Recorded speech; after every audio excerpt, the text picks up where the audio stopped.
Hello students, welcome to Top Scholars. Students, today we are going to discuss about an interesting topic, and that is Earth's magnetic field and compass. So let's start with your first topic, that is the Earth's magnetic field. Students, if you'll observe here, can you see there's a magnet north and south direction?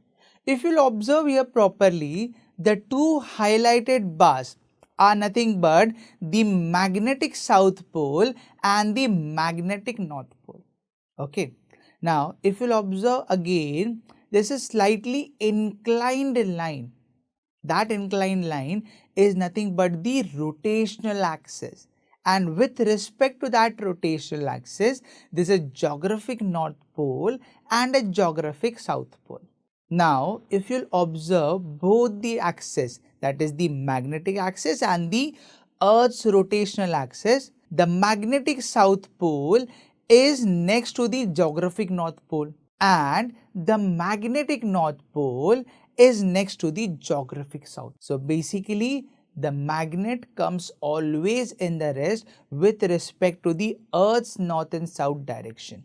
So this is nothing but it is called as the geomagnetic field.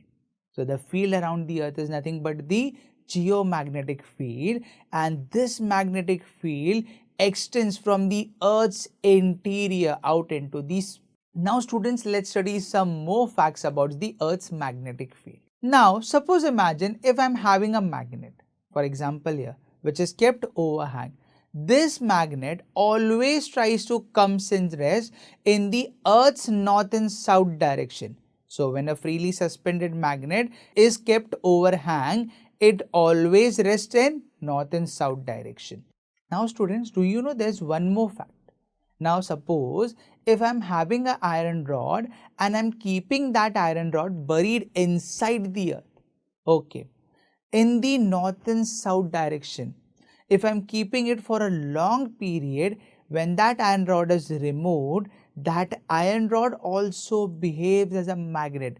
But the condition is that iron rod should always be buried in the north and south direction. To learn more about this topic, download Top Scholars app.